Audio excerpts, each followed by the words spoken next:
Welcome to the Low Demand Parenting Podcast, where we drop the pressure, find the joy, and thrive, even when it feels like life is stuck on level 12 hard. I'm Amanda Diekman, author, autistic adult, and mom of 3. I'm not here as an expert, but a fellow traveler.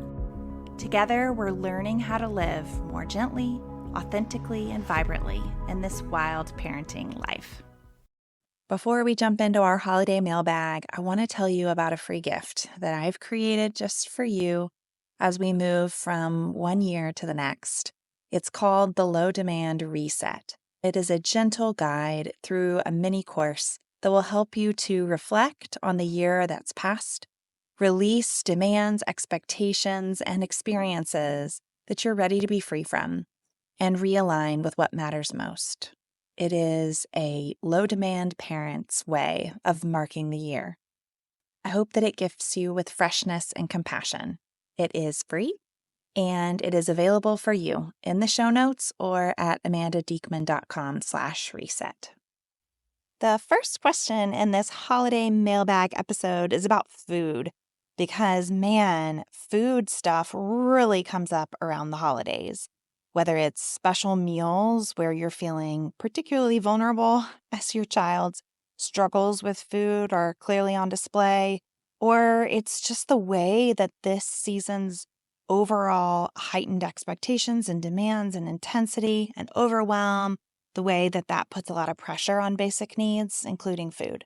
So if your child is struggling to eat, or you just need a little bit of extra reassurance that you're doing a good job, and that helping your kid continue to be able to eat and access food, any food, is the top goal, well, this question is for you.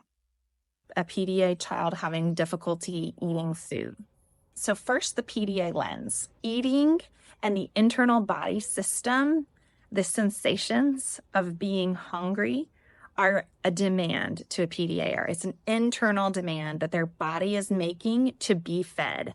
And when that sensation rises up and activates the demand system, it then also activates the threat response system. And so the feeling of being hungry is associated with higher stress, a rise in survival instinct, and a desire to separate. So it's one survival instinct competing against another survival instinct, which is actually core to the definition of the disability, that the child can't meet their core need without activating their threat response system. Let's just say right off the bat, that is really freaking hard. So difficult for those young brains to make sense of these competing chemicals rushing their brain and the sensations in their body. Not to mention that many autistic people struggle to even understand and interpret their body signals, whether you're feeling it and registering it and not knowing what it is, or not feeling it and registering it at all. It's difficult to know you're hungry before you're super hungry. And of course, when you're super hungry, the demand is all this much stronger. And then there's a rush of survival chemicals in the brain that make it truly impossible to eat. Knowing the PDA lens, then we can shift into our low demand lens and figure out, well, then what do you do? So first, I would say if food is your top priority, which usually when we're talking about basic survival and basic needs, it is the top priority, but just be good to name that for yourself. Food is our top priority right now.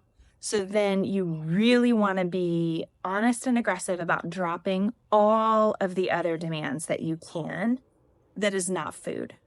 Be wary of fake drops where you think you're dropping the demand and you are. You're not asking your kid to do it anymore, but you still think they should be able to do it. And so you are resentful or frustrated, or you keep bringing it up, or you push them just a little bit beyond their comfort zone. All of those are ways that they're still getting their nervous system activated, and that threat response is going to make it harder to access the food when it comes. Also, we have a lot of ingrained assumptions about food, about what's healthy and what's not, and about the responsibility of adults to feed their kids healthy food. It is really extraordinary pressure that is put on us. So check your assumptions about what your child should be eating and what's on that plate. What is your child's safe food? What do they always eat? Is there anything that you know if you deliver it, their eyes will sparkle, even if it's candy? Anything at all. You need to know what it is, and you need to prioritize it for them so that as often as possible when they look at their plate, they see their safe food. There may be a season where you want to put only safe foods on the plate every single time for an extended period of time until that plate itself, the arrival of the plate, sparks eager anticipation and no fear or anxiety. What are the expectations around food that may involve demands that you could drop? Does your child have a favorite plate that they would really prefer to always eat from? Then make a commitment to always deliver it on that plate for a little while. Does your child prefer to eat in a certain spot or under a blanket or on the sofa or in their bed? How can you drop the demand that words are involved? And even if your child is happily speaking, putting things into words is a demand. Can you create a printed menu that there only needs to be pointing or circling with a marker? Can you deliver a big old plate? We'll either use a giant serving dish or one of those 12-cup muffin tins and fill it full of food and just bring it and put it next to the child and let them graze from it and pick whatever they want. Or if being delivered a customized plate is a demand, can you put food out strategically in various places where they could just walk by and graze, where there's no demand that this is your food and you have to eat it. It's just food and you can have it if you want. Lastly, when your child eats food, is there a demand that anything happen? Do they have to wash their hands first? Do they have to deliver the plate back to the sink? Is there any expectation that you would praise them? Even receiving praise or receiving commentary about their eating can be a demand. Snacking serves PDAers because it keeps the hunger at bay before it gets really big and turns into a demand. If you're waiting for your child to tell you they're hungry before you deliver them food, that's probably not going to work, especially if they're not reading those early hunger signals. So catching them when they're a little bit hungry, but not very hungry with a snack can be a lot more effective than the traditional advice to not give your kids snacks so that they'll sit down and eat a big meal. The rhythm doesn't work like that for PDA kids. Out of all these suggestions, if there's something that's too hard for you, you set it aside and instead pursue something that feels like it's doable and it's not too hard. It supports your child in your top priority, which is getting them to eat food. In our next question, we have an older kiddo who has learned the secret of the season about Santa Claus and is desperate to tell his much younger sister. She absolutely must know. And it's causing a lot of dysregulation. This question is really essential because it gets into this balance of our adult needs, especially in this case, the mother's need for things to feel magical, and the influence of tradition and the way we want it to be, the way we expect it to be, when that comes into conflict with our kids' real capacity. This happens in so many ways, shapes, and forms throughout the holidays, where the way we thought it was going to go is not the way it's going. We have to decide, are we going to double down on the fantasy, or are we going to practice radical acceptance and learn to be okay with what it is? That's what we're essentially processing in this question. Let's get into it. We have a question about Santa Claus and her son's very burning, insistent declaration that since he knows Santa not to be real, that little sister also needs to know. And this is upsetting. And you wrote at the end that you've done some reflection and your underlying deep need is to share the magic of Christmas with your children and to make family memories. So let's back up and remember that a core philosophy is that our children's behavior is telling us what's too hard for them. And then we, as low demand parents, proactively drop those expectations that are too hard for them to manage, which helps to restore trust and connection in that bond, as well as taking care of our own needs so that we can do it wholeheartedly instead of in a fake drop situation where we pretend to drop the demand, but actually hold on to the expectation that our child should be doing it. So I can feel in your question that this is lurking fake drop category where you might be able to drop the expectation that your son maintain the magic of Santa for his little sister, but you really wish that he would and that you think he should be able to. He can't. It's a can't, not a won't. If he could, he would. And as last year showed, he was able to then. but he's not able to now. This question of truth and truth telling is obviously a big motivator. And so let's accept that your child cannot keep this a secret. In his own way, he really needs for his little sister not just to appreciate these words, Santa is not real, but to really get the truth of what's going on, that your parents are the ones giving you these gifts, which is an incredible opportunity to work on your true underlying motivation, which is to create some magic in this season and to create family memories together. Think about a way that you can communicate with both of your children about how much you love them and how gift giving represents your true heart, for you, the magic of the season, and the way that you're giving gifts, that you want it to feel abundant and magical and provide them with great gifts. Is there a way that even sharing this information, that the gifts come from us and they come out of the abundance of our love, could that be a part of the magic of the experience as well? Instead of thinking of sharing this information as nothing but a trauma, is there a way that this too could be magical? Another angle to think about is, what does magic really mean to you? How do you feel the magic of the season? How do you know it's happening in your body? Can you think of memories where the magic was happening for you, either as a child or even better as an adult? When do you see your son get involved in this thing that you're calling the magic? Since the magic for him is not going to be about the make-believe around Santa Claus, then what is the true essence of the magic that is connecting, that's unifying, and that everybody in the family can participate in? And how can you accentuate that with rituals and family activities that really will be an inclusive offering for you and for your son? Our third holiday question has to do with the adults and the reality that we also get pretty dysregulated in this season, and we're not always at our best. In this question, this is a question about married spouses where one is more invested in the idea of low demand and the other is struggling with it. And in particular, in the moment when they're getting stressed, they're coming up with these more high demand, punitive approaches and demanding that their spouse do it too.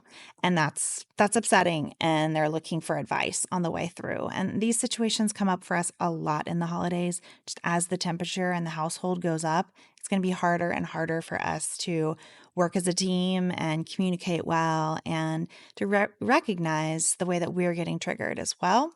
So this question is all about how to drop demands for ourselves and especially our spouses.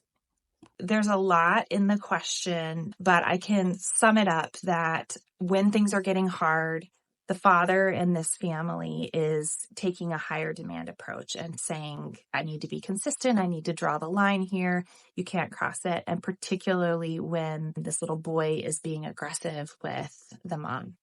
So I'll tell you a few thoughts and mantras that I have found helpful for creating a boundary in that situation. I will say, I get to decide what happens with my body. So if I am choosing to let this child hit me, that is my choice. It's my choice to allow this kind of emotional expression, this physical expression. And if I'm okay, then I get to be okay. And I don't need protecting. So I'll say, I get to choose what happens to my body. That may help if what you're wanting is to allow the behavior and your husband is wanting to draw the line. The other piece is that low demand partnerships take root and really flourish in an environment where the lead low demand partner, so in this case it's you, where you are proactively dropping demands for your husband. Noticing how your husband's behavior is meaningful communication about what's too hard for him. And so it's possible that instead of saying, okay, my husband can't handle seeing me hit at bath time, maybe you back up and say, something about bath time is too hard for my husband. I'm noticing that a lot of my husband's meltdowns are happening around bath time. So asking him, hey, something about bath time seems a little too hard for you. That way, he doesn't have to be introspective about his upbringing and the way that his parents, blah, blah, blah. He just needs to notice what particularly about bath time is too hard. and then remove that piece so that he's not so triggered in such a fight or flight. It may mean that he can't be a part of bath time anymore. You remove that from his plate, or it might be that the responsibility of washing hair, knowing that the child is going to melt down and that's going to be too much for him, is the problem. And so you proactively drop hair washing.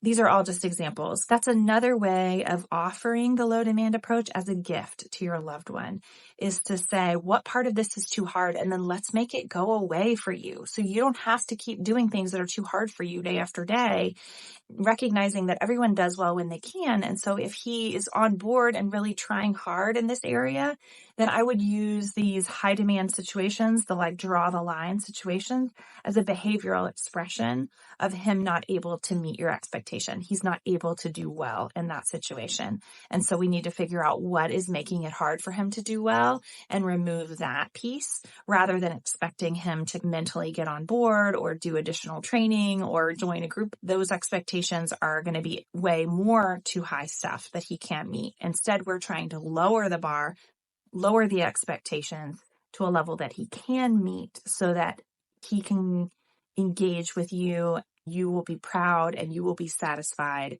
that he is meeting your expectations. And if that leaves you with needs that aren't getting met, find other ways to get them met that don't ask too much of your spouse. The last question in this mailbag episode is about when we take our low demand show on the road, when we're out in public, doing our thing, parenting our way, tuning into our kids, and the judgment just keeps coming. So this question is asking for mantras, tips, and tricks. I'm going to go into both the way you can work on your mindset and things you can do proactively, like boundary setting, that can be a really crucial part of being a low demand parent in public. Mantras and mental tricks is what you do within yourself to be okay. But there's a whole other aspect, which is advocacy, and is the more proactive, more external piece, which is how do you set expectations and communicate with other people in ways that set you up to be more supported in your low demand approach. The keys for advocacy are you do it in advance. You're clear about specifics and asking for what you need. For example, when I'm doing a new thing with Michael, I'm very clear up front. I want you to ignore him. Please don't speak to him. Don't ask him his name. If we're going around a circle, I want you to skip him without acknowledging. Don't speak to him until he speaks to you. That is an advocacy that I take on because I know that if I don't do that, the other people will, oh, hey, Michael, it's so great to meet you. And he will shut down and he will want to leave. And there's no opportunity for rebuilding that relationship. It can be challenging to do advocacy because you have to be really vulnerable and put yourself out there. Also, no matter how clear you are in your advocacy, other people do well when they can. And sometimes people can't abide by your boundaries. So then you have to decide, how are you going to respond when even your advocacy work doesn't pay off? In terms of mantras and mental tricks, in order for them to work, they have to be tailored to you. So I can tell you the mantras that work best for me, but the reason they work is that they directly target those harmful beliefs about myself that are coming up and making me so vulnerable in the moment when the person is not honoring my low demand parenting, or they're the thoughts that come up that we project onto other people that we think they're thinking, but really it's our own worst fears that are coming up. In order to get at these, I would say, what do you believe about yourself in these moments that is not true? What is actually true? Then you take the phrases that are actually true, condense them down into something really short, usually an I am statement. What you believe about yourself that's not true might sound like I am not. Then you come up with an I am. Then that is your mantra. I am not a mess. I am spontaneous and creative. I am not a weak parent. I am a responsive and attuned parent. I am not failing. I am showing up and being incredibly brave in a hard situation. I'm not bad at this. I am parenting in much harder situations than most people are. We're not stuck here. This is where we are right now, and I have a plan to make things better. I am not alone. There is a community out there who knows exactly what I'm going through and supports me every step of the way. And the simpler and the more honest your mantra, the more it will support you in the moment. It's been such an honor to share this podcast with you in 2024. We will be back in 2025 with new episodes on new topics, including more interviews and mailbag episodes, and me sharing with you about what low demand really is and how you can practice it. If you would like to share a question for a future mailbag episode, head to amandadiekman.com/podcast for an opportunity to share in the SpeakPipe line where you can record your question, and I will hopefully get to answer it right here in a future episode. I hope you guys have a wonderful holidays, and I'll see you soon.